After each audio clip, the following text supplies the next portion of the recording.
Pete. What do we do at 7? Are we starting or are we going to wait for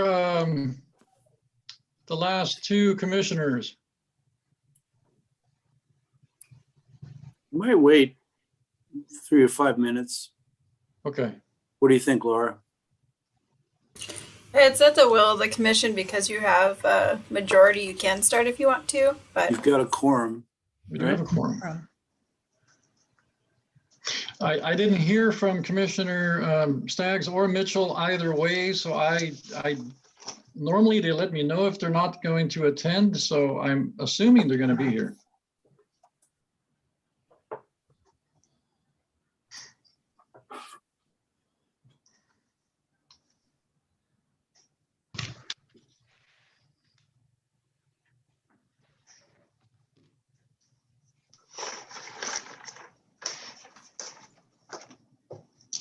All right, there's Mike.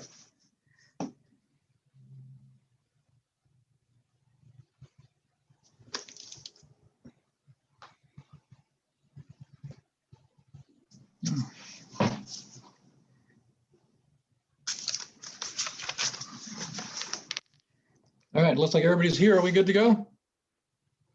Yes. Okay. All right. So I will call to order the Monday, April 12th, 2021 meeting of the Oregon City Planning Commission. I'm going to run through a really quick roll call. Although I know we're all here, but it's something we talked about doing. So Commissioner Staggs? Yes, I'm here. Good to see everybody. Good to see you. Commissioner Stoll? Present. Commissioner Gage? I see you, Commissioner Gage. Oh, I didn't hear. Novak? I'm here. Commissioner Novak? Here. Commissioner West? Here. And Commissioner Mitchell? Here. All right. So no, as far as I know, we have no public comments on items not on the agenda. Has that changed? Nope, still the same. All right. So we'll move straight into agenda item number 1. It is a quasi-judicial land use hearing. So we will go to the script. All right, so the script, and let me pull that up. Okay, I have it unless you want to read it. It's all yours if you want to do it. Okay, I will do it. One public hearing on land use applications is scheduled tonight. Our role is to conduct a public hearing and to make decisions about the matter before us. In making those decisions, we must apply the applicable codes and laws and cannot vary from or change those laws or codes. Members of the Planning Commission are to be unbiased. Before the start of the hearing, I will ask the Planning Commissioners whether they have any potential conflicts such as family, financial, or business relationships with any of the applicants or with regard to the land in question. I will also ask whether any of the Planning Commissioners have discussed the application in question with any of the parties or have independent knowledge of relevant facts, such as from a visit to the site in question. Any member of the audience may question any Planning Commissioner about their disclosures. A staff report has been prepared for each application and has been made available to the public 7 days before the first public hearing. The staff report identifies the approval criteria that apply to each applicant's proposal. Staff has analyzed the criteria which are contained in the staff report. The quasi-judicial hearing procedure that the Planning Commission will follow is set out in state law and the Oregon City Municipal Code. The hearing procedure steps are shown on the Planning Commission website. Public testimony will be called on in the order it was requested in advance of the meeting. If you have not emailed city staff at planning@oregoncity.org to request to speak and would like to testify, please raise your virtual or physical hand when I ask if there are others in the audience who would like to participate. For the public record, please begin all testimony stating your name and city of residence. If you would like to receive a copy of the notice of decision, please state your mailing address or email address. Testimony and evidence should be directed towards the applicable approval criteria. If you prefer other criteria apply, if you believe other criteria apply in addition to those addressed in the staff report, identify and discuss those criteria and explain how and why you believe they apply to the application under consideration. Any person may submit written material while the public record is open on each application. Any written materials received by the city staff during the time period in which the record is open will be placed in the record. Written materials submitted during the public hearing must be presented to the city staff in order to become part of the record. If a person intends for PowerPoint presentations, reports, pictures, or other exhibits used in the oral testimony to be placed in the record, copies must be submitted to city staff while the record is open. If they are not given to staff, they will not be included in the record. Any person wishing a continuance to present additional evidence and testimony or to keep the record open to respond to new evidence must make that request before the public testimony portion of the hearing is closed. If the planning commission makes a decision with which you disagree, any issue that you may wish to appeal must have been raised on the record for the consideration of the city commission or LUBA or both. Without raising the issue on the record with sufficient detail and accompanied by statements or evidence that the city and all parties can respond to, the issue will not be deemed appealable to the city commission or state land use board of appeals. In addition, the failure of any applicant to raise constitutional or other issues relating to proposed conditions of approval with sufficient detail to allow the local government or its designee to respond to the issue precludes an action for damages in circuit court. All right. We will now open the record for Oregon City file number GLUA 21-0008. Comes with a, I believe it's a site plan 21-00019 and a variance 21-00001 fence height variance for McLaughlin Elementary School. We will now ask each planning commissioner if they have had any ex parte contacts, conflicts of interest, bias, or any other statement to declare, or have visited the site. If there was a site visit, please declare what he or she perceived. All right, I'll just go through the list real quick. Commissioner Staggs.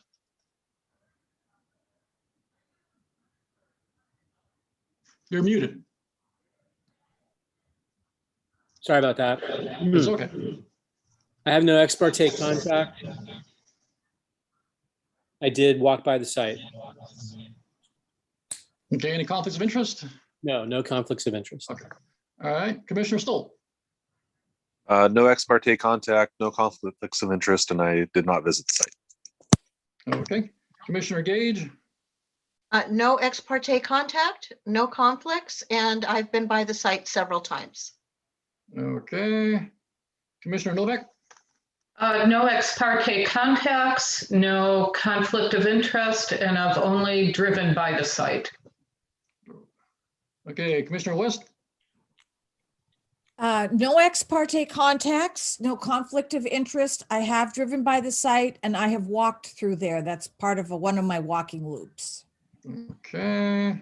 And I didn't talk to anyone. Okay, all right. And Commissioner Mitchell. No ex parte contacts, no conflict of interest. I've driven by the site previously several times, but I did not specifically for this hearing. Okay. All right, and for myself, I've had no ex parte contact, no conflicts of interest. I pretty much the same as everybody else. I drive by it quite a bit. I did not walk through it, but I got a really good feeling of where that is at. All right. Okay. So I guess who's got this report? I do. All All right, right. Mr. Walter. Thank you.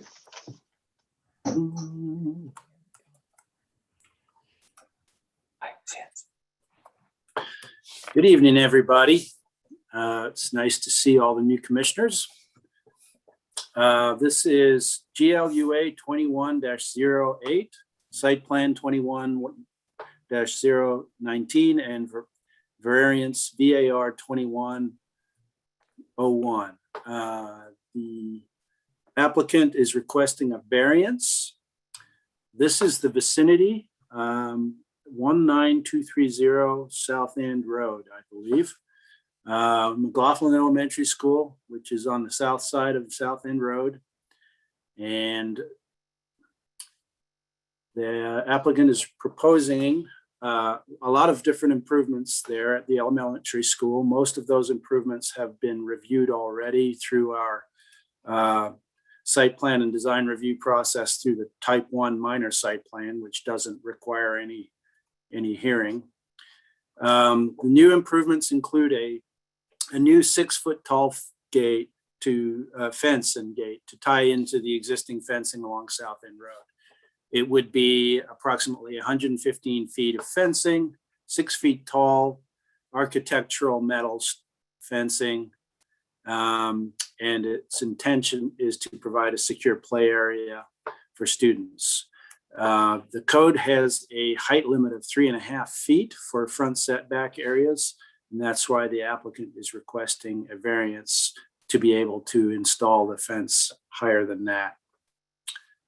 This is the site plan. What I've indicated here, highlighted in yellow, is the proposed location of the fence, and the distance between the building and the property line, as I measured it, is approximately 111 feet. So that's the proposed location. And this is a rendering of the fence as it would look from the street. You can see that there's an existing chain link fence already across the front of the property. And this would run perpendicular, this new fence would run perpendicular to that and up to the building front. This is a manufacturer's exhibit of the ornamental steel fence, which is widely used for commercial developments. City code prohibits chain link fences in visible locations unless they're next to a ball field or associated with a construction site. So other than those exemptions, the fence would have to be made of material other than chain link. The criteria for a variance are listed here, and we have analyzed all of the criteria in our staff report, and the applicant has met all of the criteria. And I'm not going to go into detail on each of those. It's in your staff report. We are not recommending any mitigation because the proposal will not really detract from what is there already, and there's existing landscaping in place there that will help soften any visual impact of that fence. And our recommendation is for approval with no conditions.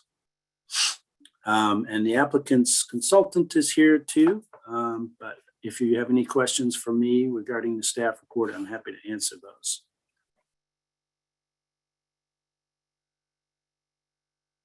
Okay, did anybody have any questions for Mr. Walter?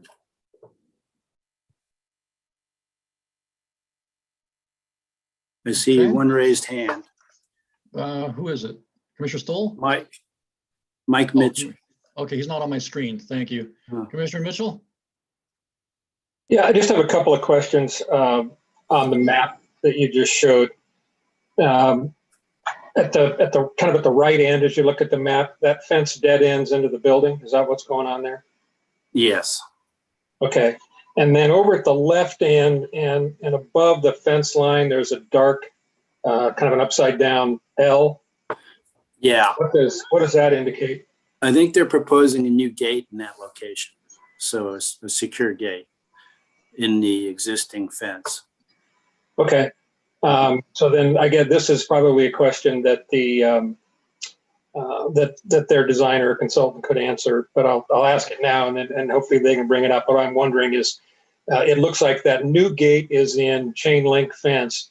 So what material is the new gate going to be made out of? That was my other question. That's it. Okay. Thank you. Yep. I am going to stop any other screen questions? sharing because the applicant has their own presentation. Okay, Um, all right. Mercedes, do you want to run your own presentation or shall I run it for you? I can run it. I think Wes is going to give a brief introduction, but I'll go ahead and share my screen while he does that. Thank you, Mercedes. This is Wes Rogers. I'm Director of Capital Projects for Oregon City School District. I live here in Oregon City, a longtime resident. And we wanted to come before you tonight and just make sure that you understood that we're glad to answer any questions you might have about our fence height variance. These improvements are part of our safety and security packages as we go around the community and upgrade our facilities both within the city of Oregon City and outside the city limits as well. And safety and security is very, very important to us. And one of those security elements is to have adequate secure fencing so that when students are outside in play areas, that they're protected behind secure fencing. And that's the reason that we have asked for a variance to go to 6 feet tall. And with that, unless you have any other specific questions for me, I'm going to turn it over to Mercedes, and I think she can address Mike Mitchell's question about what type of material on the gate. Sure. So I can give my presentation first, and then I'll get into some questions. So good evening. My name is Mercedes Sarah. I work with 3J Consulting. I'm the planning consultant on the project. We'd like to thank you all for your time tonight and the staff for the staff report. Shown here is the site plan, a little color given to it just to give it a little bit of a more easy to read. The school district is proposing a number of safety related improvements at John McLaughlin Elementary School and elementary schools across the district as part of the bond project. That includes this proposed fencing that will add 115 feet of 6 foot tall Ameristar fencing along the school building, between the building and the existing fencing along South End Road. That includes a chain link gate that will be tied into the existing fencing and match the existing fencing. So shown here in a little more detail is the new fence will separate the hardscape play areas from the parking lot and vehicle traffic on South End Road to provide a safe and secure play area for students. You've seen this exhibit already, but this is a rendering of the fencing as it ties into the existing 6 foot fencing. This will match the height of the fence along South End Road and prevent climbing over the fence. There are 6 variance criteria. Pete outlined these as well. They're in the staff report, but I can address them quickly. The fence will not be located near any adjacent properties and will be constructed of open ornamental fencing, so it will not reduce light, air, or safe access. The fence will tie into an existing 6 foot height fence, which will enclose the hardscape play areas, providing separation and protection from the adjacent parking lot. The height of the fence will provide necessary security to prevent climbing over the fence. The purpose of the fence height regulation is to provide an attractive and approachable front yard and entry to the building. The proposed fence height variance will secure an existing hardscape play area and connect to the existing 6 foot high fence. While the district understands the fence regulations intent to provide an attractive and approachable front yard, the variance is necessary to meet the security needs of the school. There have been no impacts identified as a result of the proposed variance. The proposed variance will be an ornamental fence, which will provide an attractive and safe environment for the students. The proposed 6 foot fence will tie into the adjacent 6 foot fence. The proposed height is necessary. The lower height fence would not prevent students and visitors from climbing over the fence. The school has existed in the neighborhood for 46 years and has provided a sense of place and identity for the neighborhood by providing a quality education institution for many of the residents in Oregon City. The site provides for community gathering and the use of the building facilities and playfields. The proposed fence will close the school grounds during operational hours. However, the facilities will remain open to the public before and after school to promote connectivity in the neighborhood. Proposed fence variance conforms to the city's comprehensive plan and intent of the ordinance being varied. A number of the comprehensive plan policies were outlined in the narrative and staff report and addressed, mostly relating to livability. We'd like to thank you for your time tonight, and we'd love to answer any questions you might have. All right, I believe Mike Mitchell had a question for Ms. Sarah. Right. So that would be chain link fencing is what is proposed to tie into the existing chain link fencing to continue the look of the fence along the road there. Okay. Any other questions for Ms. Sarah? I do have something else. Okay, sure, go ahead. Is that Ameristar fencing used now or going to be used anywhere else on the property other than this one stretch? Wes can probably answer that. I believe it is being used, actually I can answer. It's being used in a number of places, including the new play area that's, I guess I'll share my screen again and show you. It might be easier. So there is a play area north of the parking lot, more internal to the site, that will have a new Ameristar gate and fencing that will provide a safe play area for the kindergarten students, I believe. I don't think I have a cursor on here to point it out, but it's just south of the school, but north of the parking lot in that green space.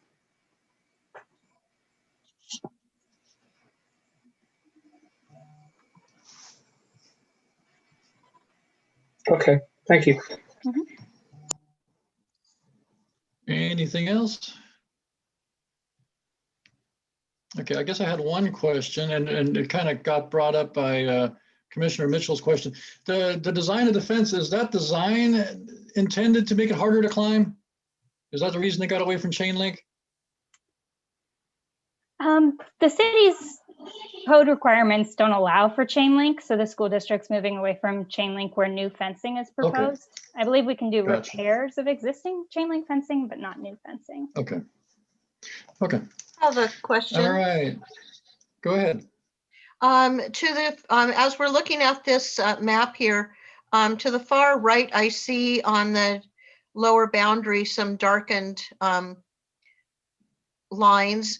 Will there also be fencing there, the new fencing there? Right. Yeah. So in the areas where there is some call outs for some chain link fencing repair work, and then there are some areas where new Ameristar fencing will be going in. Okay.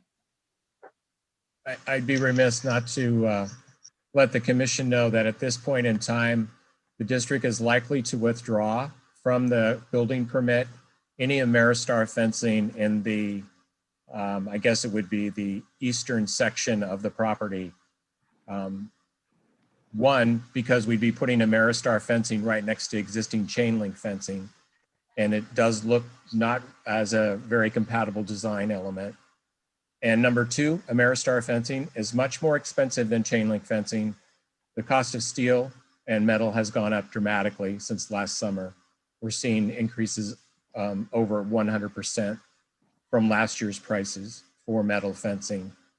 And so we are likely to withdraw those fencing, the Ameristar fencing part of the project, and revisit that issue later in the fall and see if we can come to some type of a design agreement, or maybe back before the Planning Commission for another variance. But at this point, we just don't think it's a good investment of district funds to put Ameristar fencing next to chain link fencing when it's in one long fencing run. So, but we are up in the school, we are doing that kindergarten play area in Ameristar, and because that's very visible to the parents as they circulate through the parking lot. Okay, thank you. All right, any other questions? Okay, seeing none, do we have anybody from a neighborhood association, government agency, any kind of public interest? Nobody showed up? All right. Anybody, any public comments? No. All right. So I guess we can close the public record and have a discussion, or does anybody have a motion? I would like to motion that we approve the application. Okay, Commissioner Mitchell, was that a motion, or did you have another question? I'm sorry, it's another question. And Mr. Rogers, okay. Mr. Rogers brought it up, and it was a bit of concern in my mind. I know chain link fence is not attractive, and I agree with what he said about all those where it looks like toward the east of the property where they were going to put sections of Ameristar in the middle of chain link fence. That just seems goofy. So I'm glad that they're proposing to withdraw that. I know it's not before us tonight. I should probably be careful. But it makes me, and I wondered when I looked at this, using the Ameristar at the play area, to me visually makes sense because that's almost part of the school, and it's a more finished area. But I'm really wondering about this 115-foot long stretch where it's going to tie into existing chain link fence, is that a worse look than allowing chain link fence in that section? So you're tying chain link into chain link, and that's something that I'm wrestling with in my mind. If you know, I'm wondering how the other commissioners feel, but it bugs me a little bit. I'm familiar with both of those kinds of fence, and they don't tie together visually very well.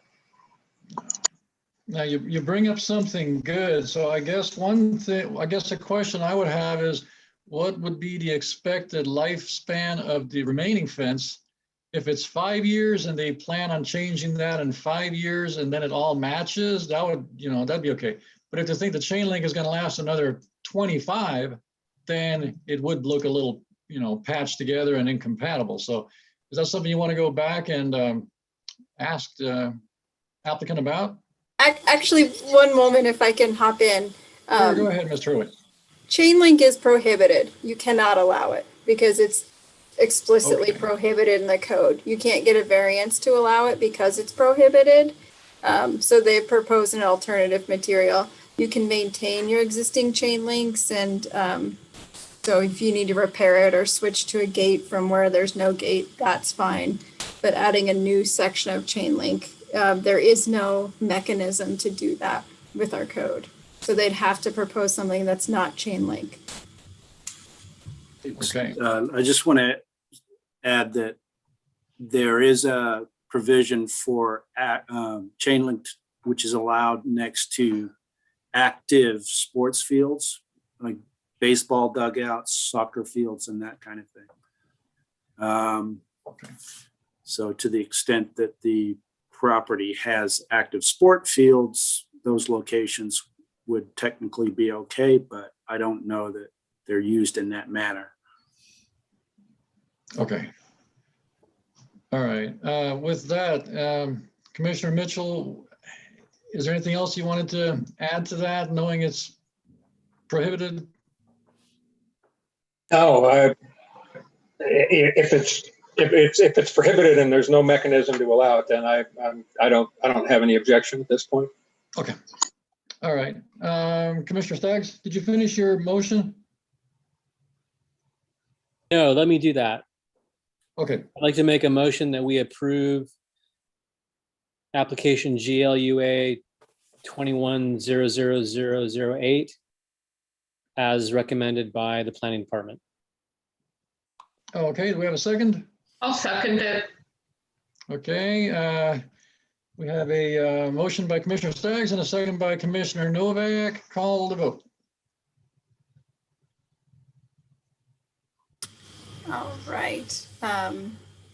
Commissioner Staggs, Aye. Commissioner Mitchell, Aye. Commissioner West. I thought I saw you say aye, but it was on mute.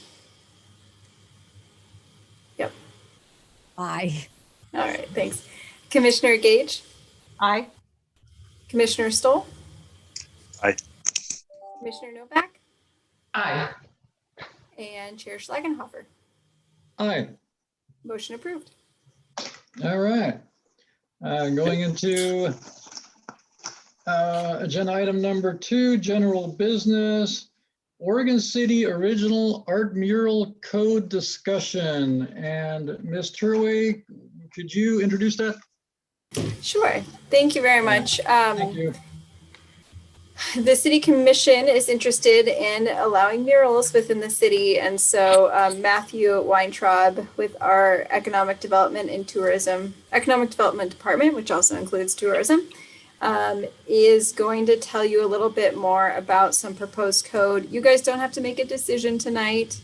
We're here to just present what's going to come before you. It will end up coming before you in a legislative capacity. And so right now we're in the process where we drafted some code amendments. We got the thumbs up from the City Commission that we can move through the process.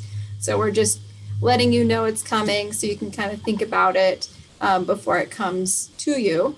If there's any big red flags that you see or any comments that you have, feel free to say them. We will take them as a project and then decipher moving forward with some of those comments or not before we start the legislative application. So no action from the commission. So it's not no legal disclosures or anything like that. We're just here to more in a work session capacity to let you know what's coming and then get your feedback and opportunities for improvement. And with that, Matthew Weintraub will introduce the code. Thanks, Laura. Members of the Planning Commission, thank you so much for your time this evening. My name is Matthew Weintraub. I am the Tourism Program Specialist here at the City of Oregon City. I'm sorry about my very scenic background. I have been banished to the outdoor gear portion of the basement for this evening. So there's a heating duct and some skis behind me. So no vases and kitchen things. So as Laura had mentioned, we had received direction from the City Commission to explore the feasibility of amending our city code to allow for the painting of public or original art murals. They go by, or just murals in general, right? That on private buildings or potentially public buildings, right? But viewable from the public right of way. So we have engaged in a very thorough public process so far, and intend to continue on that public process. But wanted to give the Planning Commission kind of an update about it, receive some feedback. Since you're all on this commission because of your interest in planning and land use as well. And also, especially because we are proposing that the Planning Commission serve as a review body initially for this work. And I'll explain what that means and duration and everything. So I'm gonna share my screen here. Oops, I'm allowed to, okay. All right, thanks, Laura. So give me 1 second here while there we go. So I'm just going to run through this and then it'll be short, 11 pages or so. And if you have questions afterwards, open it up. So once again, this is our process update for original art mural code process change. So our goal, right, was to develop a piece of code for the commission to adopt that will enable the painting of new original art murals in Oregon City, not replications, not facsimiles that you would see in different places, but original art. Coming out of our tourism stakeholder table process, public art or an expansion of public art, both in a variety of mediums, was found to be an important strategy. People believe, right, that public art can catalyze the community, it can enhance in placemaking, and most importantly for tourism and economic development, enhance livability and attract visitation. Previous work was done in this realm in 2014, 2015, although there wasn't that clear direction from the commission to finalize the work. So the process in summer 2020, this was identified as a priority by tourism stakeholders. In the fall, we received that direction from the City Commission. Staff from the Community Development Department and the Economic Development Department met to review what was previously prepared and to conduct some research on what could be feasible. In the winter of this past year and this year, we conducted some stakeholder meetings with those who had been previously involved in the process, as well as people who had shown an interest in art and advocated for this change as well. We developed program guidelines, permit applications, supporting documentation, much of which was in your packet tonight. And we also reviewed the proposed program with the Historic Review Board, received their input, and presented to a City Commission work session to receive some input, and have made some changes based on those two events. And here we are in the spring of 2021. You're looking at where we are right now in this process. We're reviewing the proposed program and going to chat a little bit later in this presentation here about the role of the Planning Commission during this first year of the proposed program. Then we're going to incorporate the feedback that we get, and then we're going to submit finalized code, associated programming for a legislative hearing, and then hopefully to the Commission for consideration of adoption. So overall, just kind of want to move this off my screen here. Some of the feedback that we had previously heard, or we heard through this process, was around how this code could impinge on Oregon's First Amendment protections,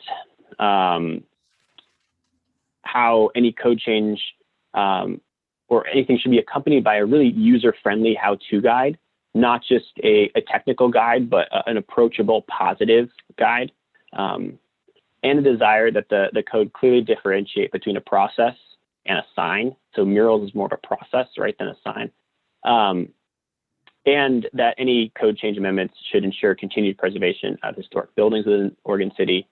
And once again, that the permitting process itself be clear and attainable. Some recent feedback that's not reflected in your packet is that we reduced the appeal fee from like $3,400 roughly to $1,567 to fall in line with land use appeals. Included a maintenance agreement between some of the parties, and Historic Review Board recommended that a review waiver be given to staff to review mural permit applications on historically designated structures.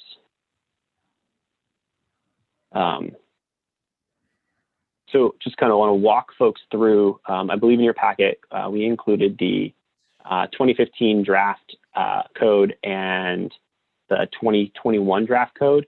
So just wanted to go over side by side some of the changes that we made. In 2015, no specific zoning districts were identified.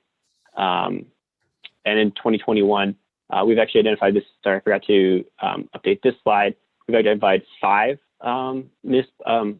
municipal zones. So mixed use downtown, mixed use corridors 1 and 2, Gwinnett Falls downtown district, and institutional, which there should be the 5th one there. So 2015 draft, and so side by side, just wanted to clarify this for intent. So the idea that no mural could be applied or painted over any opening so that it prohibits the use of that opening. So just clarify the intent of that section of code. We removed these 3 proposed lines in the code about content, feasibility, and appropriateness, just because they were all subjective. And as Laura has reminded me time and time again, when we have to review these permits, we will only be able to review the permit as if there is a blank piece of white paper over the actual design. So we're going to have to, we can't be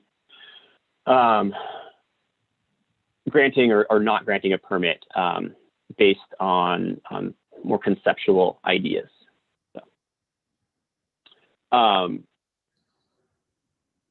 in this change, we felt that the requiring the applicant or the permit holder to produce art or to install art that resisted, so the keyword there is resisted vandalism, was a bit harsh. And we received some feedback from the City Commission and landed on the term to mitigate the impacts of vandalism and weather impacts, just because we know that it might be impossible to fully resist those impacts, but a good faith effort to resist them, weatherization, graffiti should be taken to preserve and enhance the lifetime of the art.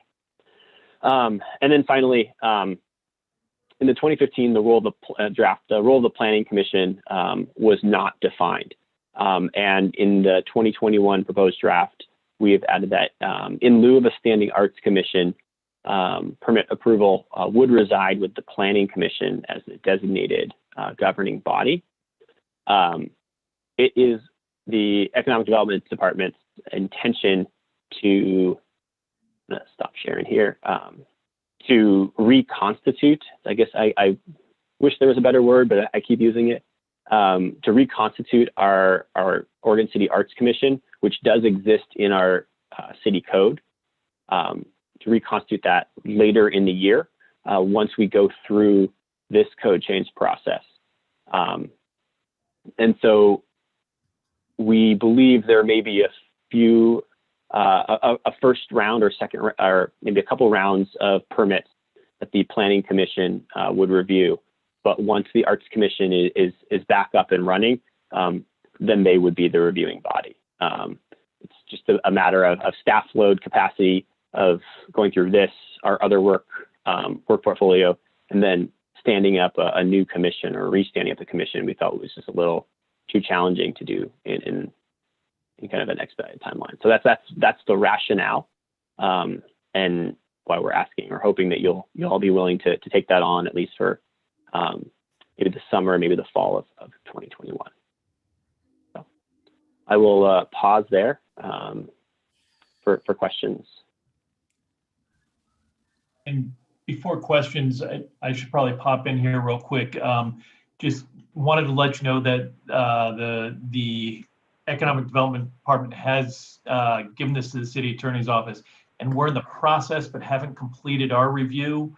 And just to let you know, generally the two things that we're probably most concerned about from the Attorney's Office is one that Matt has already identified, which is content neutrality. As Laura said, you cannot get into the question of whether you like the art or not, whether you think it's appropriate or not, because then you run into all kinds of First Amendment and Article 1, Section 10 issues, and it's just a recipe for problems. The other thing is, historically, the city's sign code has not been treated as part of the city's land use system, and there's a variety of reasons for that. And I think we want to keep that dichotomy still intact. But there are a few other things that we'll work through with Matt and Laura and others as we go forward. But just to let you know, there may be some changes based on our advice to the city as well. Right. Commissioner Stoll. Yeah, if we're not reviewing content, which is perfectly fine with me, what are we reviewing? What are the approval criteria? What are we saying yes or no to, and why? Yeah, great question. So we would be asking you to approve if the proposal meets the criteria laid out in the code, and then following that, we have a series of application questions, which I believe I include in your packet, that they have to complete as well. Yeah, and then included in that, right, is that the applicant or really the property owner, who will be the applicant, has included an easement to the city, right, so that donates it to the public art, that they have provided a visual arts variance, right, so that if there are any, because they donate that original content to the city, if it was to become destroyed for any reason, right, because of the city's purpose, once they sign that waiver, we would no longer be liable. So it's just reviewing that they're checking the boxes and they're following the code. Yeah. Other examples of things that you're going to review include the material. So one thing that we were trying to avoid is, how people just have a printout billboard. So billboards is like the material is like a thick material that they sort of just stick up on the frame. So what we're trying to avoid is people just printing more billboards and adhering that to a building. And so there's some criteria about what that material is, and that it be original, so not just a mass-produced advertisement campaign, so in replace of a billboard. So not content, but material, size, and then location. So is it visible from if it's for the public enjoyment, is it in a place where the public can see it? Things like that. So really more like time material, doesn't stick up past the building or that kind of thing. Cool. And I had go ahead. I would say also add location. Does it actually reside within one of the zoning districts, for example? That would be approved zoning district. Sure. And actually, that was the other thing I wanted to touch on. You added institutional zones, which is good. I have a vague recollection of a previous approval where it was an institutional, it was a school, or maybe it was the police station, but it was in a residential zone. And so I want to, I don't know how to word this right, but institutional zone and institutional use would be a good thing to include. So if it's a, schools and public buildings are, well, maybe not public, well, anyway, they're good, good candidates for murals. And so I think if it's in a, I forget the term, but the, unpermitted use grandfathered in, then, or non-conforming use, that's the one, then they should still be allowed to do the mural if they're, an institutional use. Gotcha. Thank you. Okay, I saw Commissioner Stagg's hand up. Yeah, a couple of things. So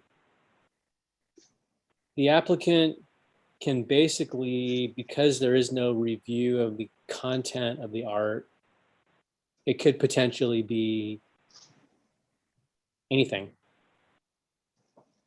in terms of the art content, which I'm personally fine with, but I just want to verify that. So that's the first question. The second question is, and maybe I've already answered the question, but I assume that the application, when the applicant puts in their application, is there a requirement for them to show what they're going to put on the wall? Any of the content at all?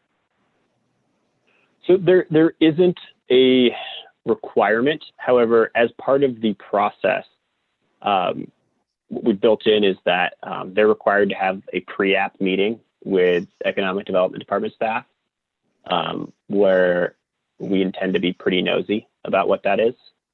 And part of that process is to, if we have the opportunity to persuade people from putting things that aren't the best for our community, we can try to do that, because it's not a permit review.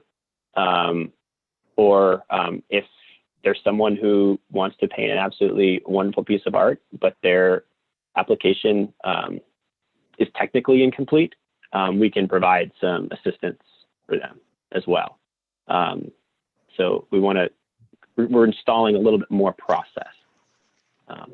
In the pre-app? Makes sense. Yes.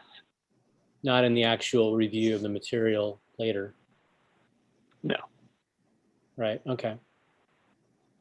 Yeah, the one follow-up question I have is maybe a bigger question about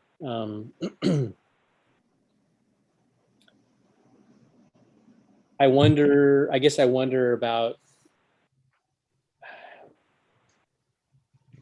about whether or not, and I'm just throwing this out as a thought, do the applications for the public mural art, I guess the question I have is, does it even need to come before the Planning Commission if the Planning Commission isn't really reviewing anything? I mean, it's a type 1 application, is that correct? Is it type 1? It was important for the community when we talked about the process before. So basically, we created this process in 2015 when we revised our sign code. At the time, we also allowed a lot of different types of signage in the right-of-way, and this risk of not knowing or being able to regulate the content left the commission in a place where they said, let's move forward with everything but murals, see how it goes, and then we can pick back murals up later if we want to. And that's kind of where we're at right now. During that larger discussion and even these newer discussions, the question was about what are the ways in which you can discourage advertisement without regulating content? And then also, how do you integrate the community who wants to be a part of this process? And so the result was to have a type 3 meeting. And then that's where Planning Commission comes in, or the Arts Commission. So it definitely could be approved at staff level without a public hearing. There was this sort of that policy decision that it's okay to add another layer of process to discourage maybe just large temporary signs or things like that.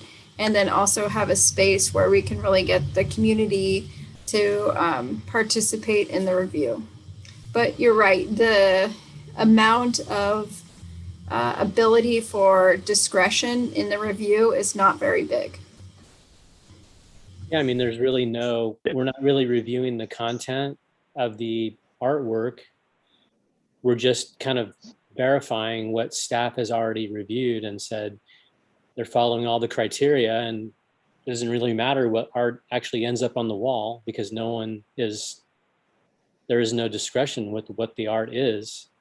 I personally think it would be great if the art was, well, I'm not even going to say that. I personally I'm a huge supporter of public art, and I think it's fabulous and a wonderful thing for the community, and Oregon City needs more of it for sure. I think it's wonderful that we're doing this. And I hope that we see a lot of public art start appearing in the city. I guess my comment would be, I don't even know why the Planning Commission, I would actually propose that the Planning Commission doesn't even need to review it because there isn't really any discretion or anything that we're reviewing. It's really just, does it fit on the building? There's like very basic kind of criteria that the applicant has to follow. And I would say, why spend city resources and time to review it? That's my comment. Commissioner Gage? I might just add, if I could. Yeah, no, go ahead. Yeah, just a comment there, and thanks for Laura for teeing this up for me. I was a little hesitant to say it, but I will trust you and follow your lead on it. Is that there have been concerns voiced that folks might want to place something on a building that maybe is more emotionally driven or is maybe not in line with the aesthetic that we want for our community. Not saying what that aesthetic is, right? And so it is the hope that if folks who don't have the best intentions, right, are forced to go to a pre-app meeting, are folks to go through or have to go through a type 3 app and a permit, that maybe they might rethink those decisions. Because as Bill and Laura have said, this is a very fine line we are walking with what we can regulate and can't. And I guess we're just trying to find the ways to hope that, some of the, I guess in the winemaking term, I was in the Willamette Valley, the fines filter out, sorry, did a tour of a winery this weekend. So yeah, my mind, but yeah. But we hear your concerns loud and clear. So, yeah. All right, thank you. Commissioner Gage. What I wanted to just verify, since you said that you couldn't really say what the content was, what's to stop them from putting profanity or discriminatory comments or whatever on this the art? I love the idea of there being more art, by the way. I love seeing that, but it seems to me that could be really offensive if it's not properly approved or looked at. The Oregon Supreme Court has said Article 1, Section 10 allows people to speak freely on any matter and that government can't interfere with that. If it's defamatory towards a particular person or other person, that person can sue to get it taken down. If it's offensive, that's part of the risk the city takes, because what you may think is perfectly acceptable and a beautiful piece of art, somebody else may think is offensive, and vice versa. And what Article 1, Section 10, the Supreme Court has said is governments don't get to make that call. And so it's a risk that the city is taking by authorizing this process at all. Wow. All right, I have a legal question. I'm not sure who it's for, but it is appealable. But what would be appealable? Not the content. It would be the criteria that the Planning Commission, or in the future, the Arts Commission, it would be the criteria of approval, right? Which would be size. But if someone had a problem with the content, that's not appealable. Wow. it's risky. So our role is just to provide some input, but yeah, I might. I don't see where our Yeah, input matters on this. yeah, it's interesting. Commissioner West? Thank you.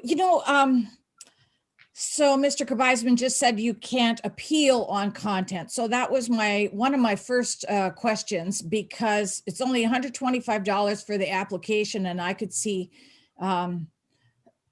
many things being appealed. Years ago, we had an arts commission. I don't know what happened to it, and I'm not sure, Matthew, I understood why they're intending to get it up and going again, or is that where you're? So Yeah, I believe the Arts Commission kind of ran out of steam before. A lack of interest, projects. I'll just say I've heard several different reasons, and I wasn't on staff or living in Oregon City then, so I don't have firsthand knowledge. But yeah, it is our hope and our intent to bring it back to life once we go through this code process, rather than do them simultaneously, just as far as staff capacity issue to go through these two processes. So I agree with Commissioner Staggs here. I'm not sure personally, as a planning commissioner member, I would like to stay away from this. I think it's an arts commission thing, and I don't know what we can add to the process. One of my first thoughts when we were doing it, reading through the packet, is it, art's usually juried. There's a selection committee. You present multiple things and somebody picks something out of it. And I don't understand. Well, I don't know if the city's going to have the results it wants with no review on design or review on artist qualifications. So thank you for all your work. Your 2021 update was really nice, and I'm for more public art. I think the devil's in the details.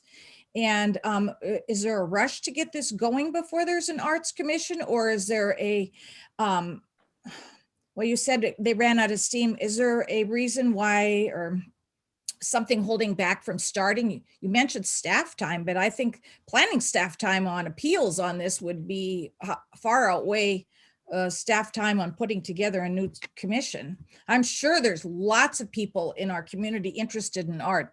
The other thing I could say, if there wasn't the desire of citizens in our community to step up to be on an arts commission, is that we have the RAC, the Regional Arts and Culture Council, a state organization that would help set all this up.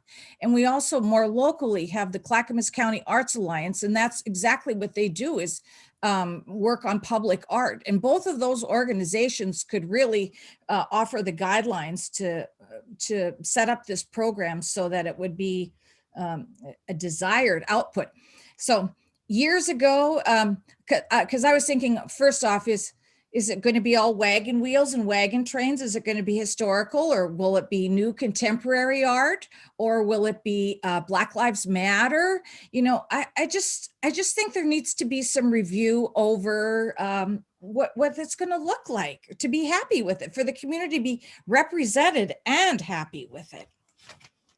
That's just one. That's it for now. I might talk later, but. I have a question. Commissioner Novak. Hi, thanks. My question is there a backlog of projects? Have artists come forward and say, I want to do this? Has there been interest from folks actually wanting to do this? Yes, there has. By multiple community organizations, including the Clackamas County Arts Alliance, Three Rivers Arts Guild, Art in Oregon, Oregon City Chamber, Downtown Oregon City Association, as well as a number of property owners and artists. Those were groups that all involved, I would say, in advocating to the city commission to direct staff to do we know if any of these artists have done similar work in the past? Do they have examples? Yeah. Okay. Some of them have, yeah. And just also a bit of clarification is that if the city were to commission a mural or a outside entity were to provide funding, then the content could be at least juried or reviewed. But if it is in a permit process, but sorry, Bill, you want to, I might have misspoken there. No, you're absolutely right. And the way to think about it is the city as a property owner and the city as a regulator. If the city's going to put art in the street or put art on the side of the city hall or somewhere else, it as a property owner has complete control over what it wants to represent to the city. Well, not complete control, but more or less. But if somebody else wants to put something up on their wall, we act as a regulator, and we cannot look at the content. We can look at the size. We can look at, we can do things like, I'm trying to recall if this was in the Portland or in this one, the idea of saying we don't want flashing lights or messages that change, because that will be a distraction. So there's certain things we can do, but we can't look at the content of what somebody wants to put up. There are some things built into the system to try to get some control over it. For example, there's a prohibition on receiving any money or anything of value, so that an advertiser can't pay for somebody to put up a sign. But in terms of if somebody wants to add to the cityscape by putting up a mural, they can do that by going through the process, and whether it's a wagon wheel or whether it's an abstract painting or whatever it is, we don't have the ability to control that. But there's some effort, and it's going to require somebody to own a building and decide that they want to contribute to Oregon City. And that tends to, there are some, and there's examples of it, of people who have deliberately said, I'm going to spend a whole bunch of money because I'm pissed off at the city. But typically that's not the typical thing that you see. Question from Mr. Kabaizaman. As far as property owners' rights, what if somebody comes to them and says, we're going to put in a nice Native American scene, and then they agree to it, but it turns into looking a little more like The Simpsons. Do they have any right to remove it if they're not happy with how it came out? Does a Or do you have to leave it to property owner? I've got to look a little deeper and think about what the easement requires. And can the building be sold and erased, or does it have to stay as part of the sale? If the property owner decides to sell the thing, does it go with the property?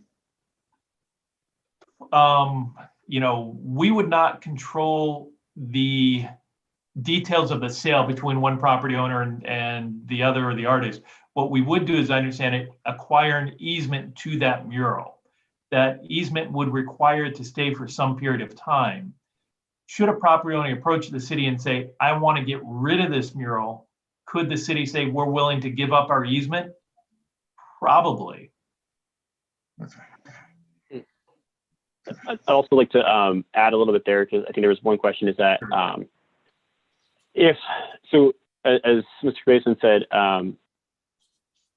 we would prohibit,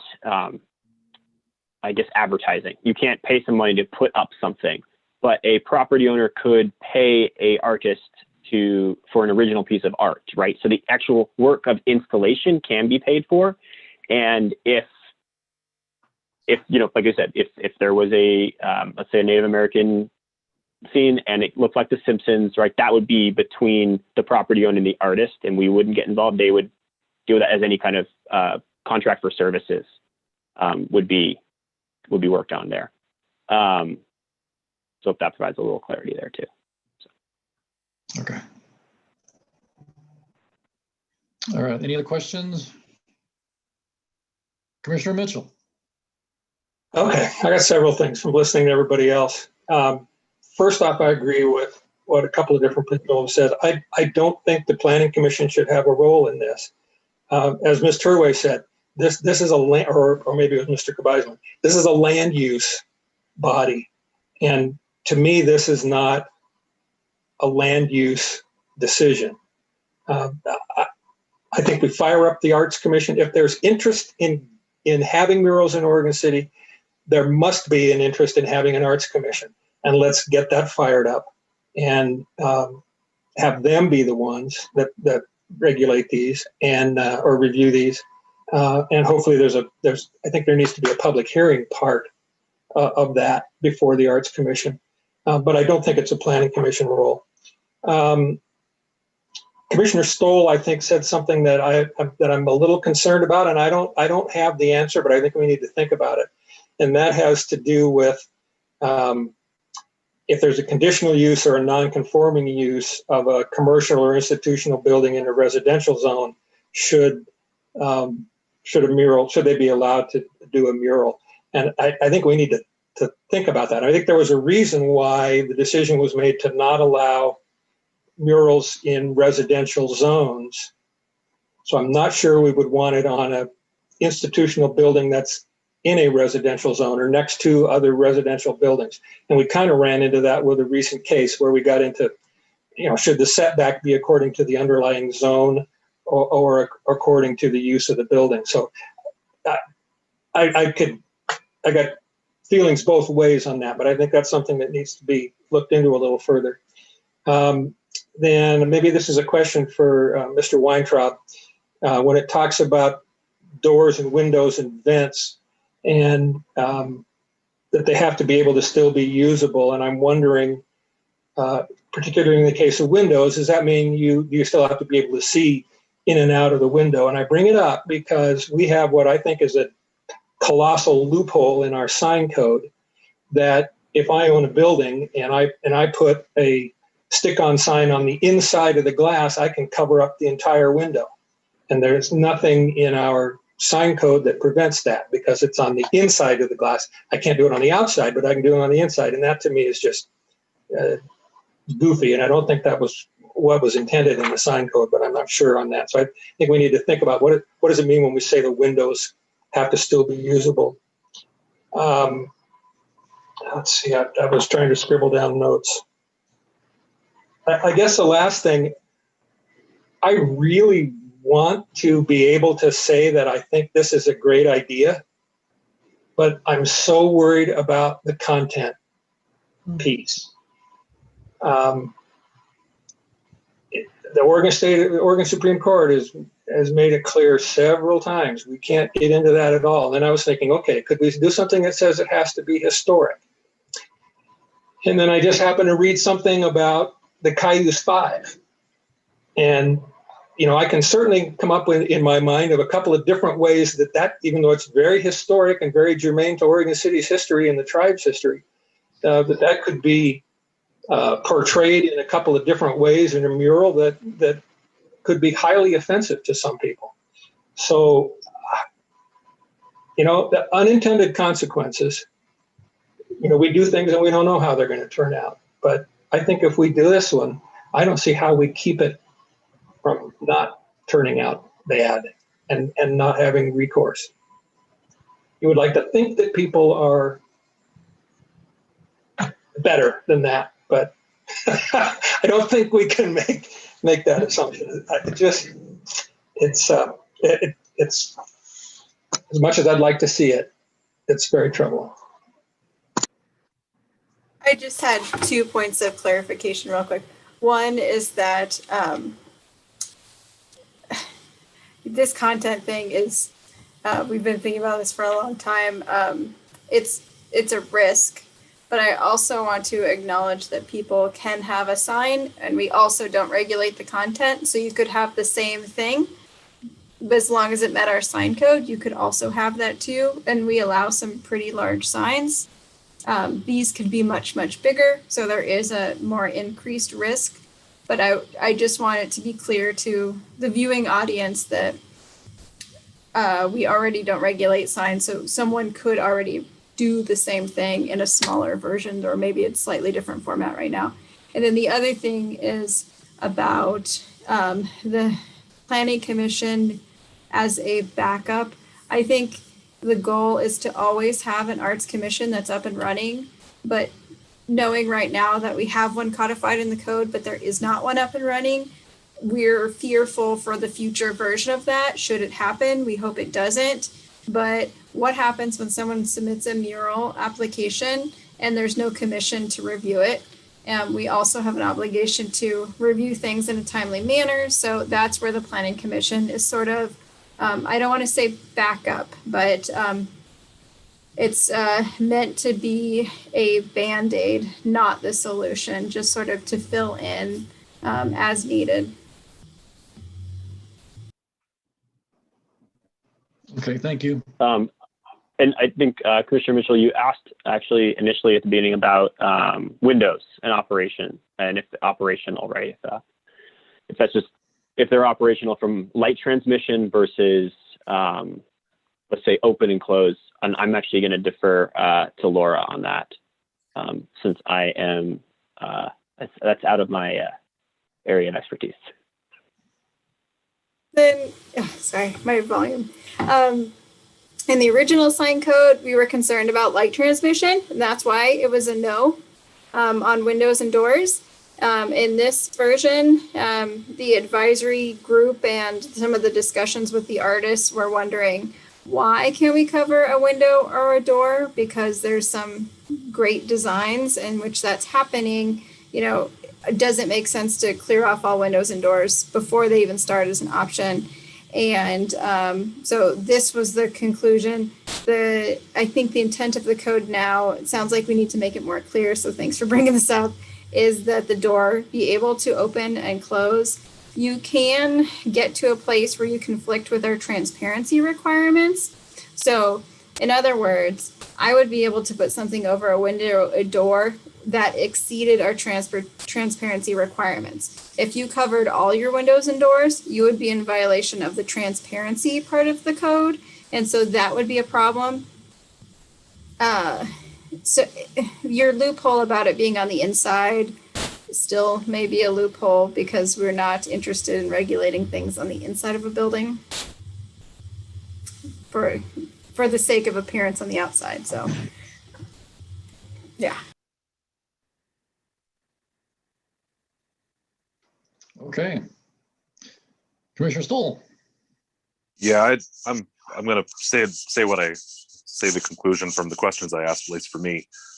We don't have any business doing this, because what's going to happen is somebody's going to want to put up a mural with a 10-foot tall insert offensive object here, whatever you can think of in your mind, and we're going to spend 2 or 3 hours getting public feedback that's completely irrelevant to the approval. We're going to have to approve it, because what else we're going to do? There's no reason to do any of that. If there's specific criteria and they're met, it can just, I don't understand why it can't just be approved by staff. After Arts Commission. Okay, I got a question for Ms. Turley.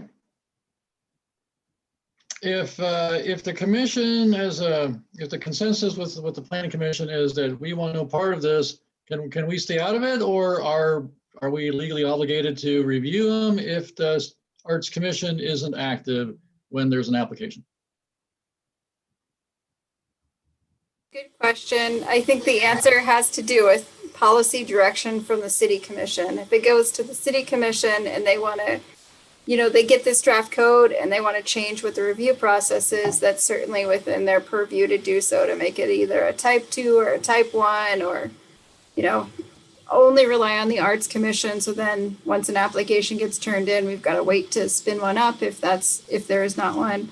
So Bill can correct me or maybe add a little bit more clarity, but I don't think we're obligated to much except for the city commission's direction. Right, and I think Laura's right. If the city commission says this is what we want the planning commission to do, I think your alternative at that point is either do as the city commission asks or resign from your position.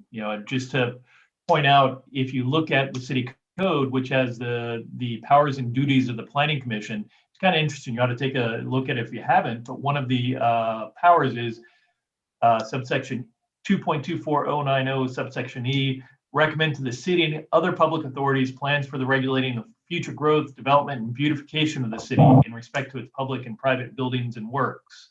So, there's at least some element of this already in there, that it's part of your role, it's part within your purview.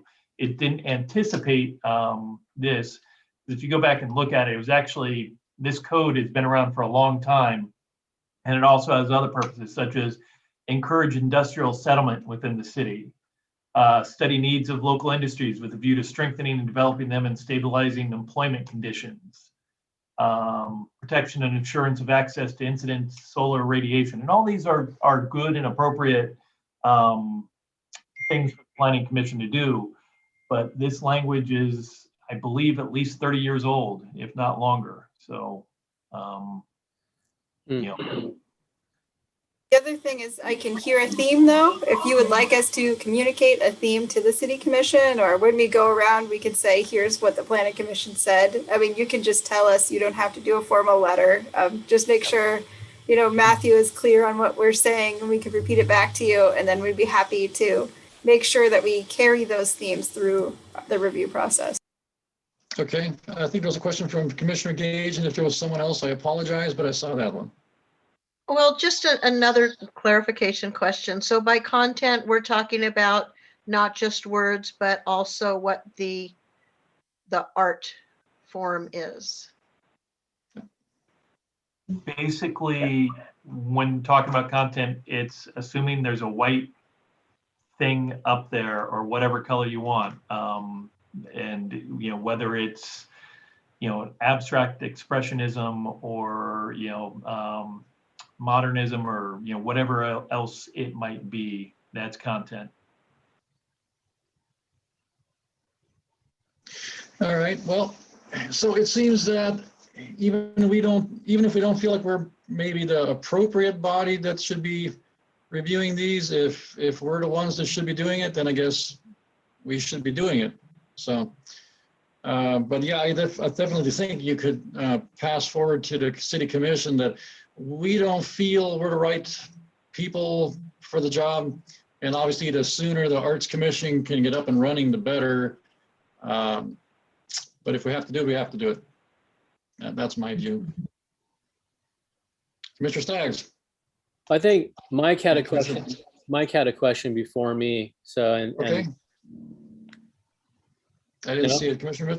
Okay, your hand is still up, Mike, in the little. I don't see where you find those. Yeah, I don't know where that thing is anyway. So, okay.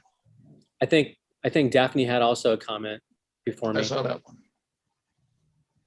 Commissioner West? So we might end up doing this, whether we, you know, if that's what city commission decides. So there was one other piece of this that we didn't talk about at all. And I don't know if it's a choice, but if we are going to be doing it, do we want to weigh in on it? And that was where the zones were to have it. So when I first opened the packet, I thought, oh, won't this be cute in downtown Oregon City and that where the legacy project is going to go and all that. And then I saw that, you know, mixed use commercial 1 and 2 and institutional, many other things were also recommended. So I just thought maybe I could make a case for the downtown area having a more to increase the economic development, tourism. It's more walkable, but I'm not strong on it either way. So I just was wondering what everybody else thought, or is that already decided and there is no room for input on it? I guess I would just like to clarify that, you know, we are at this point in the process, we are here like as Laura said, like a work session. And so we are gathering input. So yes, we would like to hear that input from you all. Mm-hmm. So I'd like to hear what my colleagues have to say on it. Yes. Yeah. I'll make a comment. I think you should be able, I don't think it should be limited to those parts of the city. I think you should be able to do that. You know, the Fred Meyer that I go to every day, I would love to see some public art on that building. Just anywhere in the city where it can improve the walkability and the livability of the city, I think are all great places for public art to occur. Yeah.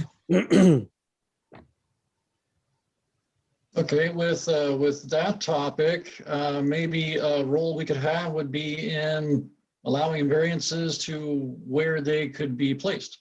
Mm-hmm. Is that possible? That sounds good. Yeah, I like that. Okay. Would you be willing to provide a little bit more, or I guess expand on that and provide a little more clarity there? Well, if we limit it to specific zones, then that may exclude entire areas where there could be an ideal building. So would it be a variance on the zone, the district? What kind of variance would it take?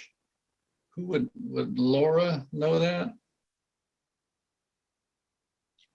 Right now, it's based off zoning designation and use because like it can't go in a single family home if there's a single family home in a mixed use zoning designation.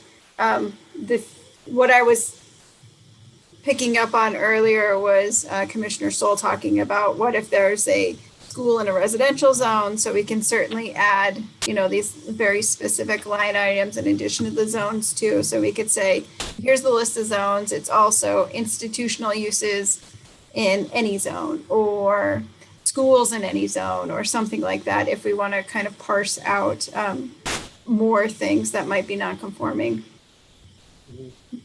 But for the most part, it is going to apply for most of the city that's not residential. And it's pretty limiting then in areas where it is residential. So, but yeah, it's an interesting question about the non-conforming uses in the residential zones and to what extent those should or shouldn't apply. Okay. So the comment that I was going to make earlier was, if I could just make it really quick, is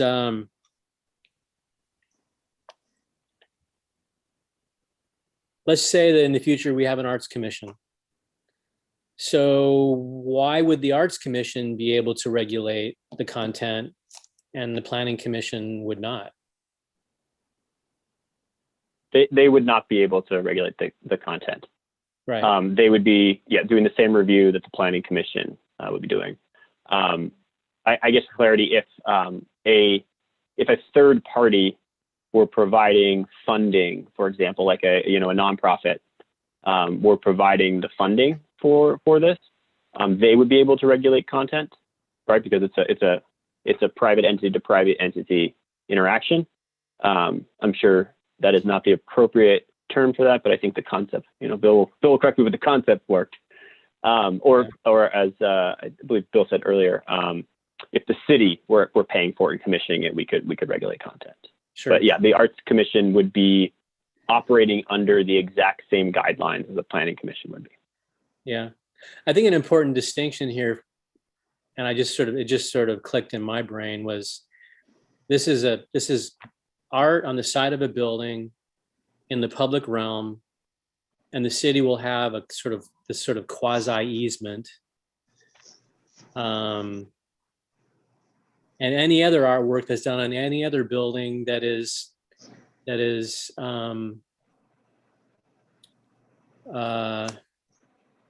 funded what's the distinction on the funding side of things on how you can regulate it if it's funded in what way? So if, let's just say, because we used, they were brought up earlier, Clackamas County Arts Alliance. If they were providing funding, it would be as if they were commissioning the art. The property owner and the artist would still need to get a permit from the city for that art. Okay. But that entity, and so for clarification, how one of the ways Portland manages this program is there is a arts-related nonprofit that gets some funding from the city, and they can provide juried selection to art because, right, so the funding from the city is, I guess, neither here nor there, but they provide funding for artists. They help facilitate artists and property owners going through the permit process. And so therefore they're allowed to weigh in on content, but it's a outside nonprofit, not the city. Yeah. The easiest way to think about it is the city has two roles. It owns property and it regulates property. If we're owning property, we can choose what goes up and what doesn't go up. If we're regulating, we can't. Right. And I would think that the Arts Commission wouldn't be able to regulate it either.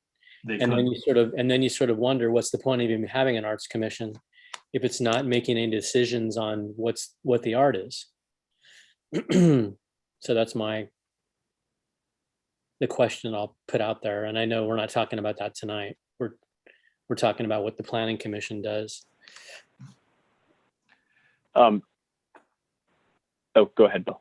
You're in. I was just going to say, but that, as Laura said, that's good feedback and certainly a message that I think will be conveyed to the commission, city commission, that the planning commission certainly has, unless I'm misinterpreting it, has difficulty seeing a constructive role for the planning commission in this process.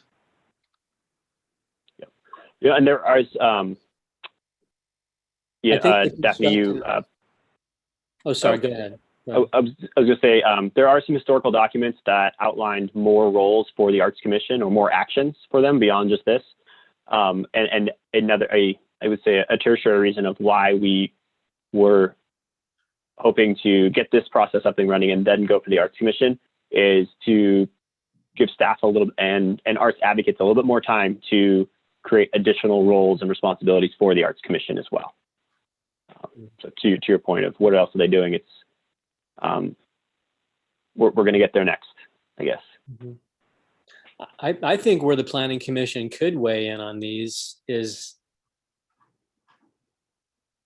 well, I'm just going to throw this out there, is weigh in on the appropriateness of where the artwork is located in the city. I don't know whether that's, are we crossing the line there with the First Amendment stuff, but is there certain parts in the city where it makes more sense in terms of land use, and some parts of the city where it doesn't make sense? And I don't know whether that's appropriate or not, but.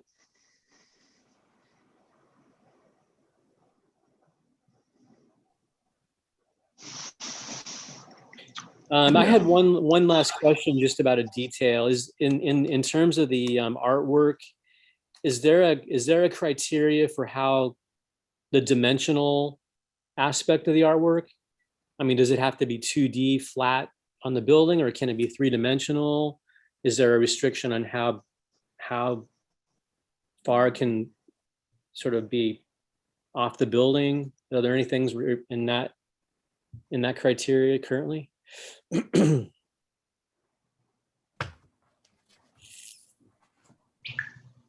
think I saw in the application, it is limited, no 3D. Yes, so no 3D moving pieces. I guess the section right in the code there is it should be painted, glass tiles, tesserae, or metal applied directly onto the surface with paint, ceramic, glass tiles, tesserae, and it can't exceed the height of the structure. So there isn't anything that specifically dictates, I guess, the depth of the art, but it does say it can't be a 3-dimensional feature, right? So I guess one way to think about it is a tile is greater in depth than a layer of paint, right? And so we left some, I guess, some room for that, but we did not want to put a physical restriction, 6 inches, a foot, things like that. We didn't do that. I can screen share with a map of where they're allowed throughout the city if the commission wants to go through, so you can see where the zones apply. Sure.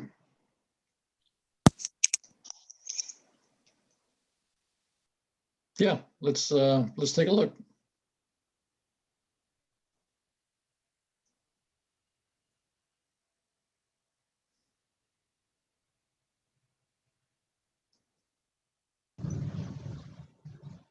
Can you guys see a map at the moment? Yes. We can, yes. All right. So this is included in the packet, and it's the zones compatible with murals. And so, let me swing over the screen. You can see that it covers this darker color is the bottom shelf of the city which is our Hey, mixed hey, use. Laura. Not seeing the map, Email Laura. now. Email. Yeah, It We're moved, seeing your moved email. over your it may be a your chat. team's Looking at chat your chat. with Ryan. Oh, okay. Ah, 1 second.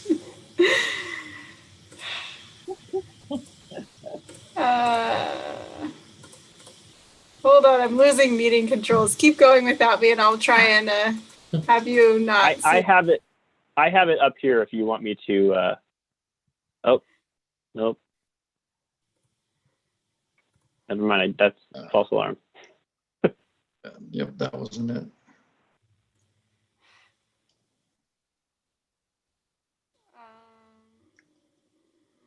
Okay. My screen, it won't let me go back to the actual Zoom.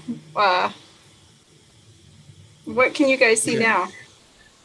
It's a Windows Blue logo. windows. Yeah, your desktop, yeah. Okay, it looks like Mr. Weintraub has shared his screen, and we've There it got the is. map. Thanks for saving me, Matthew.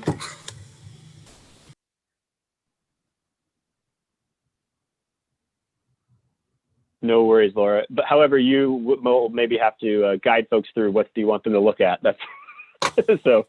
I will do my best to Okay, can you scroll up a little the screen bit? around. Yeah. All right, so here's the bottom flat part of the city, which is our mixed use downtown zone, which is that green. We all recognize that zoning is aspirational and there is a lot of industrial uses there now, but it's our regional center and it's meant to be something more intense and high use. And so a lot of the zoning designations were really geared towards ones that have or commercial or pedestrian oriented as well. If you can scroll down a little bit, you'll see that the zoning also applies to the Willamette Falls Legacy site or the formal Blue Heron property. And then you get that spine of MUC1, which is, the 7th, and then the Malala corridor. So all those commercial zoning designations there. There is some along Beaver Creek as well. That whole area is within the, part of that is within the MUC2 zoning designation, that north part where Les Schwab is. So it's hitting most of ours. Institutional, for the most part, is a lot of parks. There may be a school, there's CCC is institutional, but for the most part, a lot of the schools are not zoned institutional. So whether that's incentive to zone institutional, or if we want to write an exemption to allow schools despite whatever zone they're in,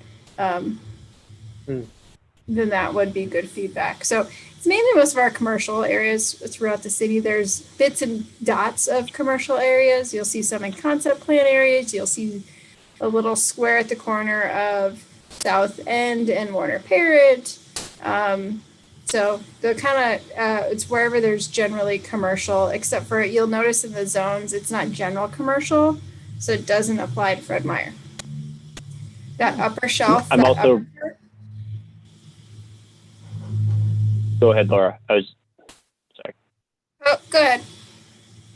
Oh, I was just saying, I just want to note, I'm realizing now that this map does not have the MUC2 on it for some reason, even though it's on the legend. So, yeah. I'm going to try and reshare real quick and I'll see if I Okay, can. I'm going to stop mine, yeah. Okay, can you see a map now? Yes. Not yet. Yes, now? Yes. Yes. Yep, it's up. All right. Sorry, it's not showing me what you're seeing. I don't get the little red box. Okay.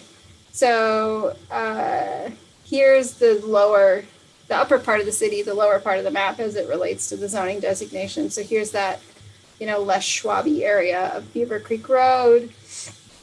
And then there's a pocket in the Beaver Creek Road concept plan. There's little neighborhood pockets of commercial around the college we talked about. And mainly you'll see a lot of properties around residential neighborhoods that are parks. And that's why they're getting captured in this institutional layer. What did you say earlier, Laura, about the institutional and schools and? So a lot of the schools, if you look on here, they're not captured because they're in a different zoning designation. They're in residential. They're mainly a conditional use in residential for the most part, like the school here, Gardner Middle School is not here. You can see, oops, over here, the McLaughlin. So a lot of the schools are in residential zones. So as this stands, this wouldn't allow a mural in a school. If the Planning Commission believes that that is of value, we can do edits that say like these zones plus schools in any zone or something like that. You can always tweak the list. It doesn't exactly have to be by zone because even within the zoning designation, if you're a single family house, you still can't have one. So it goes by zone and use. So we're free to mix and match if we want to. What's the zone for the hospital? Mixed use employment. What is it? I'm sorry. MUE, which is mixed use employment. And so it does not show up on the map. Yeah, because I mean, schools and hospitals, if we're concerned about content, they're not going to put up anything that we would be concerned about. So I think it would be completely appropriate to include those specific uses or the zoning, however you want to word it, in the allowable properties. Yeah, I agree with that. I think schools and institutions are great places to allow public art. And also, since we're talking about it, the county's property, the red soils, is also mixed use employment. Mm-hmm. So we could allow well, we can do wordsmithing, but I think what I hear you saying is either those specific types of institutional uses or other institutional use in any zone.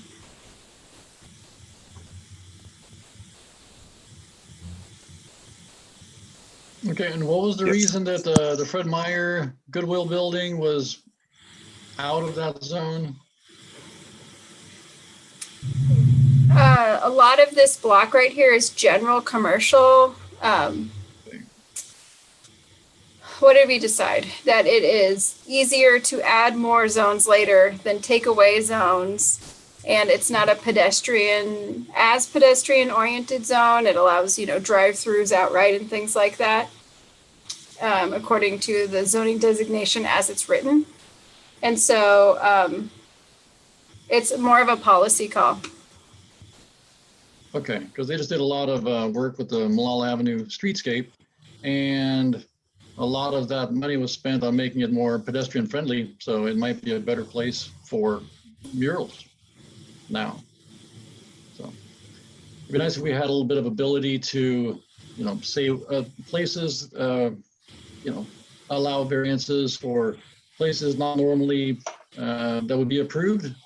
If we could have a little bit of power there. See, to me, that's a place where the Planning Commission, it makes sense for us to participate in this. Yeah, process. I could see our role in that. That would make sense. All right, Ms. Turley, do you have the direction from us, or do you need something more official?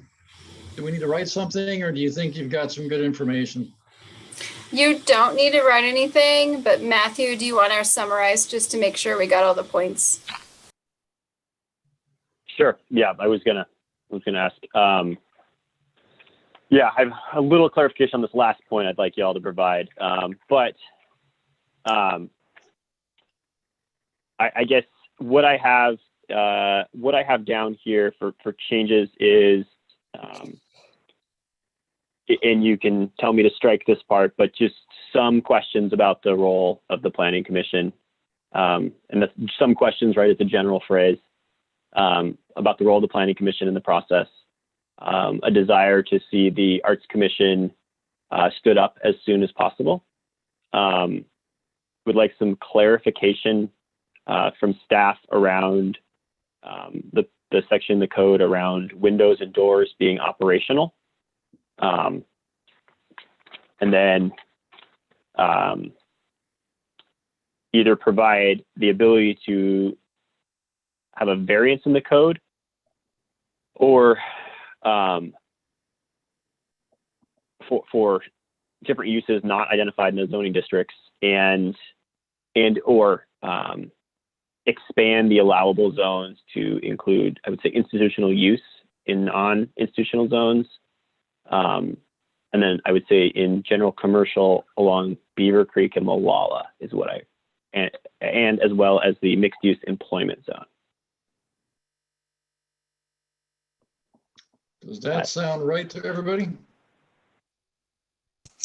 The first part sounds a little watered down to me. There's some questions about a role. We're saying that we shouldn't have a role was what I've heard what I've heard the consensus. We should have no role in approving or denying these permits. Yeah, I think that's the message we're going to send. But if the city commission decides that it is our role, then it's our role. But we will definitely send the message that we don't feel it's our place. Gotcha. Loud and clear. What I will do is talk to my boss, Laura, or my boss, James Graham, Laura, and also Bill about if I or Laura or James or Bill are the appropriate messenger for that piece, or if it's you or both. And then we will, and I'll make sure Laura circles back with you all to just at least keep you in the loop about how that is delivered. But I'll just say that's kind of out of my expertise about how to deliver that exactly. So, but loud and clear, I do hear that, and I do appreciate the candor in that discussion from you all. So I do appreciate that, and thank you for that. All right, thank you. All right, thank you all. Have a good night. Do. Good night. Okay. Laura, are we good with that? Or do we need to discuss that anymore? Or have we discussed it? I think we discussed the wheels off it. Are we moving on? Okay. All right.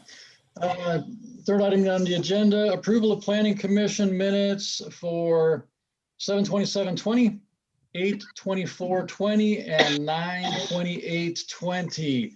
I read these. My memory is not that great. They look good to me. Does anybody have any issues with them? Anybody see any mistakes, errors? Okay. All right, so we can vote to just approve all three in one shot. Laura, do we need a motion? Okay, so would someone like to make a motion on the approval of minutes? I've moved to approve planning commission minutes from July 27th, August 24th, and September 28th, 2020. All right, we have a motion by Commissioner Mitchell. Do we have a second? Second. All right, a second by Commissioner Gage. Call the vote. There's a question. There's a question from Commissioner West, and you're muted.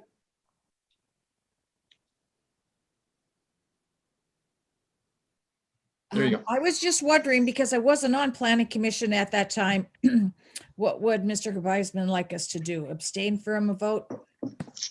Oh, good question. Yeah, actually, that's a good question. It comes up in a variety of different circumstances. You have authority to vote on the minutes. You can approve that they are official. If you don't feel you have the information that's necessary to make that decision, you can abstain, but there's no reason you don't have the authority to do that. Okay. Okay, great. Great question. Thank you. All right, for a roll call, I'm going the opposite direction on my screen. So Commissioner Novak. Aye. Commissioner Stoll. Aye. Commissioner Gage. Aye. Commissioner West. Abstain.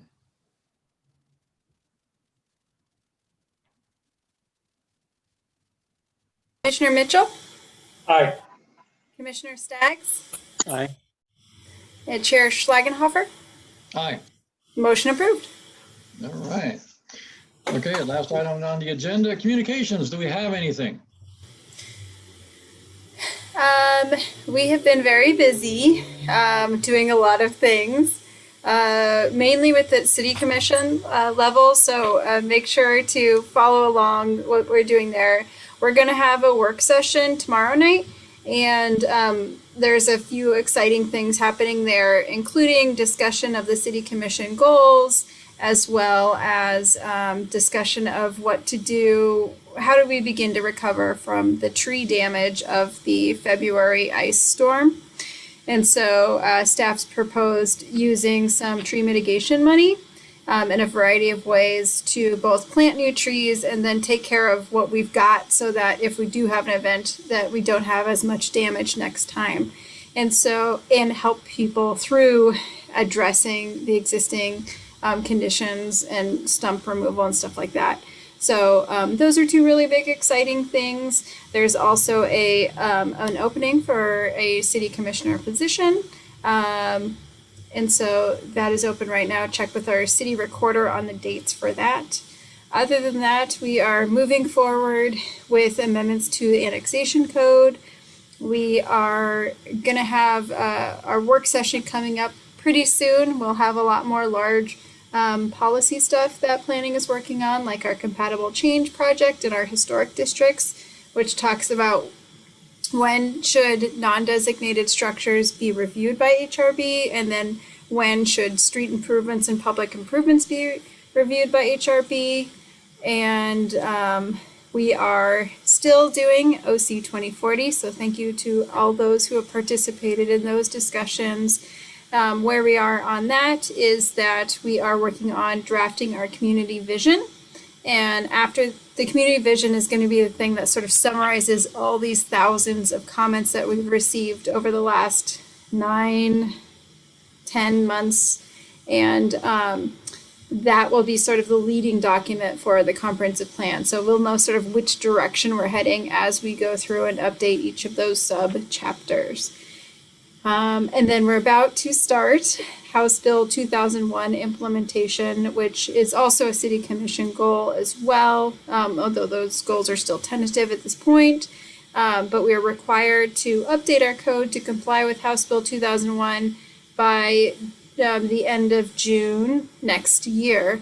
And so we have a little over a year. And if we don't adopt standards that comply with that legislature, then with the regulations of the legislature with the House bill, then there's a set of regulations that automatically apply. So basically it erases all the code you do have, and it applies these other standards. So we look forward to doing that. We're going to go through a work session with City Commission and go through sort of the differences between an introduction to House Bill 2001 and then the differences between where our code stands now and the House bill, which I would say is not entirely clear in all cases. So should be fun. A lot of good work, a lot of large policy discussions, and depending on what the goals are that the commission approves, there's a lot of really good work coming up over the next 2 years as well. All right. Awesome. Miss Commissioner Staggs, you got something? Yeah, just that list of things that you just described, Laura, is pretty long. And is that written down somewhere? We do have a website dedicated to the long-range projects that we are doing. I am glad you asked that question. I can send the link out to the commission, but you can get to it from our planning division homepage. And it includes the stuff that we're working on now. It does not include the goals until after the goals get adopted. But yeah, there is so there's 4 people in the planning division and then myself, and we're staying pretty busy. So yeah, lots of good stuff coming out of this group.